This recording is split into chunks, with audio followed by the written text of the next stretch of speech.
So, system.out.print, ayan, double quote. Meaning, kung ano po yung tinype natin dito, yun po yung lalabas dyan. So, for example, enter your name. Colon, space. Bakit po tayo naglagay ng space? Para kapag nag-run siya, ang output niya is lahat ng yan. May space type to type, which is, pwede ko siya ipakita ngayon. Ayan. So, enter your name. Tapos kung napansin nyo, may space dyan. At dito po kay build successful na pwesto, dyan tayo magta-type. Which is much better. Kasi dito sa baba tayo magta-type, di ba? Parang medyo okay lang, pero parang mas maganda naman na dito tayo sa katabi niya magta-type. Diba? Ayan. Okay. So, gagawin natin dyan sa baba niyan. Okay. Saan natin ngayon ilalagay? Okay. Saan natin ngayon ilalagay yung value, okay, ng ita-type ni user. So, for example, enter your name. Nilagay or tinype ni user yung name niya. Okay. For example, ang tinype ni user is John. John. Okay. Saan mo ngayon ilalagay yung data na John? For example, bumili ka ng toyo. Saan mo ilalagay yung John? First, sa container mo. Di ba? Dito, ganun din. Alam naman ilalagay mo yung binili mong toyo sa lalagyanan ng suka. Siyempre, yari ka sa nanay mo. Yari ka sa nanay mo nun, di ba? So, dito, okay, enter your name ang nilagay ko dito. So, palitan natin pala siya. Enter your first name. First name. Ayan. Enter your first name. Okay. So, alam natin first name ang tatype ni user. So, sa F name natin siya ilalagay. So, sa F name. Okay? At alam natin na, kung nasabi ko sa inyo, na system.in is keyboard natin to. So, anong gagamitin natin para makuha natin yung in-input ni user? So, si input, si fname ay equals sa in-input ni user, sa input. Okay? Tapos, click natin si that. Pag pinindot natin si that, okay, next, doon kay input, which is si scanner natin sa program, makikita natin lahat ng properties na nasa loob ni scanner class. Okay? Dati na-open ko yung class mismo ni scanner, pero ngayon nakalimutan ko na. I think, control at ayun, control, then click natin itong si scanner. Pag kinindot natin si click, tapos kinlik natin si scanner, kung mapapansin nyo, ito po. Ayan, sige. Zoom out ko ng onte para makita natin. Ayan. So, kung napapansin nyo, ayan po ang laman, okay, ni public class scanner. So, dito public final class siya. Okay? So, ayan. Tapos, kung napansin nyo, di ba, naglagay tayo ng dot. Ayan. For example, dot next line. Okay. Hanapin natin si next line dito. Control F. Then, next line. Ayan siya. Diba? Next line. Okay. So, eto siya. Diba? Next line. Diba? So, again guys, diba? So, sinasabi ko sa inyo, it's a built-in class sa Java. Okay. So, class siya. Ayan. So, gagamitin natin si next line. Okay?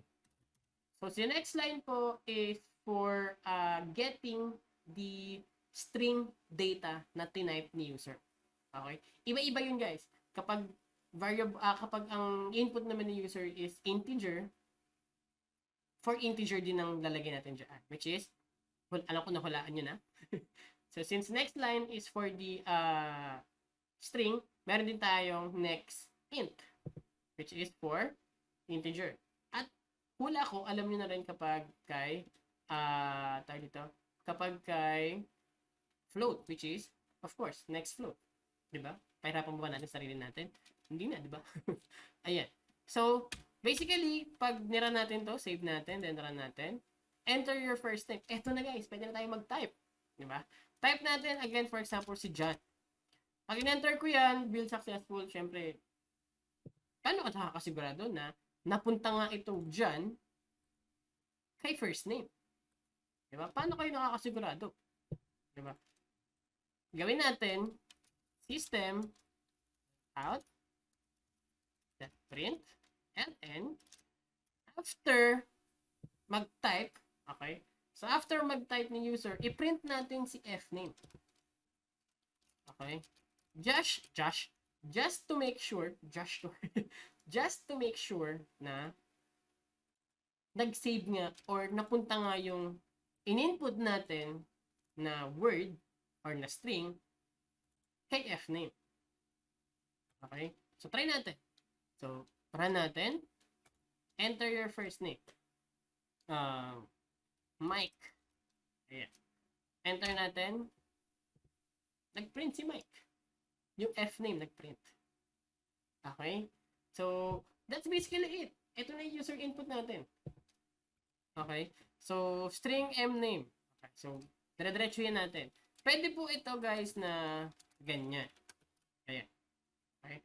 Basically, ito naman talaga siya. Okay? Nakaganyan na din naman talaga siya. Ganyan po yung standard na, hindi ba standard? Parang general na itsura niya. Okay? Pero of course, pwede yung after dito, meron kang panibagong logic pa dito, then mag-next na inputs ka. Okay lang naman. Okay? Wala namang problema doon. Okay? So, wala lang po kung gagawa ng, tanggalin natin to. Dito po mismo yung declaration. Ayan. Wag nyo lang po gagawin yan.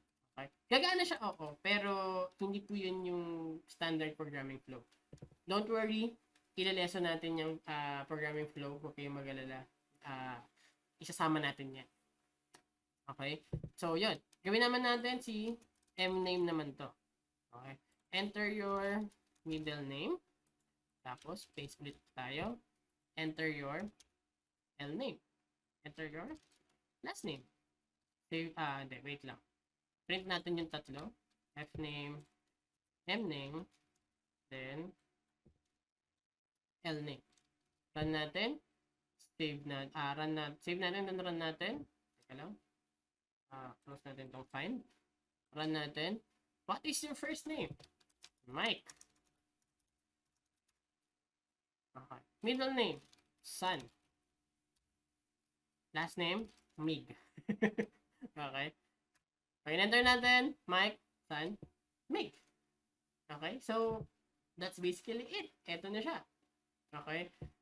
So, the problem ngayon, okay, is hindi natin alam kung first name ba to, si middle name ba to, at si last name ba to. Kasi guys, kung napapansin nyo, may iba na akala mo first name pero last name pala. Okay? So, yun po yung next lesson natin. Okay? May tawag doon. Ang tawag po doon ay, ito ko na siya ito-type. Okay? Ang tawag po doon ay concatenation. Okay? Or for short is concat. Okay? Concat or concatenation. So, doon po natin, doon niyo po malalaman na kung paano yung, for example, yung ganitong format. Yung ganitong format. Yung for example, first name, tapos double quote, tapos yung tinype natin, ayan. For example, ganyan. Nagiging ganyan po yung itsura niya. Okay, pag in-output natin. Kasi ngayon, di ba ko napapansin yun, yung output natin is piniprint niya lang lahat ng name. Okay? So, don't worry guys, darating tayo doon. Okay? At yun yung next lesson natin. So, ayan. Nakapag-print na tayo ng string. Next is, ang next naman natin is, for example, int. Ayan. Int age. Ayan, lagyan tayo ng age. Ayan. So, system, copy na lang natin.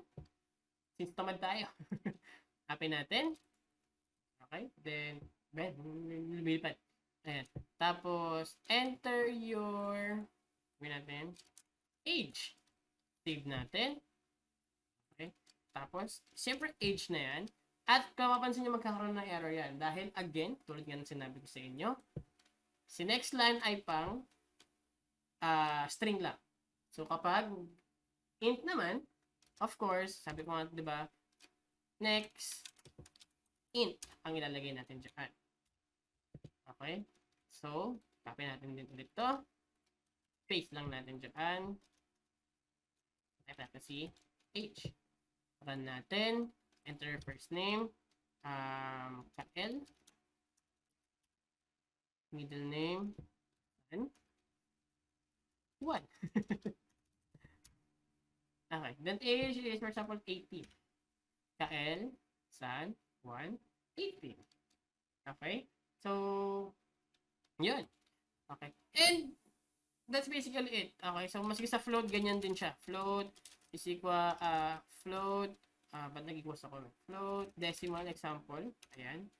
So, copy natin to. Ayan. Then, lagay natin dito si decimal. So, ayan. Pwedeng next int din siya. Pwedeng that. Next. Oh, joke lang. That. Next. Ano ba yan? May spelling ko. That. Next. Flip. Okay. Decimal. Ano ba yan yung grade? Ayan. Save natin. Mali. Wait lang. Magkulang pala. Type natin dito si decimal. Okay. So, para mas pwede natin mag-decimal. Grade na lang pala. Ayan. Okay. So, save natin. First name. Jude. Maria. Clara. Age mo, 26. Grade mo is 91. 91.3. Okay, enter natin. Jude, Maria, Clara, 26. Then, 91. Oh, hindi pala kita. Tapos natin to. Yun pa din. Pero, ayan. So, at least, I think nakikita nyo na. Ayan. So, Jude, Maria, then Clara. Ayan, nakikita nyo. Ayun siya. Yan. Okay. So, yun. That's basically it, guys. Diba? Diba basic lang? Madali lang siya. Ayan. So, I think from this day on, nalaman nyo paano user input, makakapag-start na kayo na pag-aralan yung Java itself. Okay? Kasi syempre, ito yung para sa akin na exciting part. Okay? Kasi, syempre, magagamit na ng kakilala mo, ng mga tao dyan sa inyo na, for example, check mo nga to, type ka na kahit ano, tapos malalaman mo kung may mali, di ba? Doon na po yung debugging natin na, debugging phase natin, which is, ayusin mo na yung code mo. Yeah. Kung napansin nyo kanina, di ba, name on type, enter your name ang nilagay natin, which is dapat specific. Enter your first name. Okay? So, pag sinabi na natin mo, name nilagay mo hindi naman first name Hindi lahat ng name nilagay ko. Oh, di ba? So, doon pa lang, of course, alam nyo na meron kang kailangan i-debug na ayusin doon sa code. Okay? So, yan. Ito na yung nasa exciting part na tayo. Okay? So, ang next lesson natin is yung sinasabi ko sa inyo, which is yung concatenation.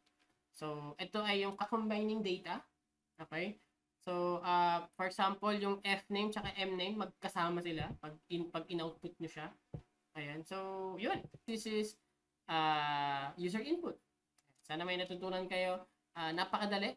Okay? So, try nyo siya, guys. Pag-practicean nyo.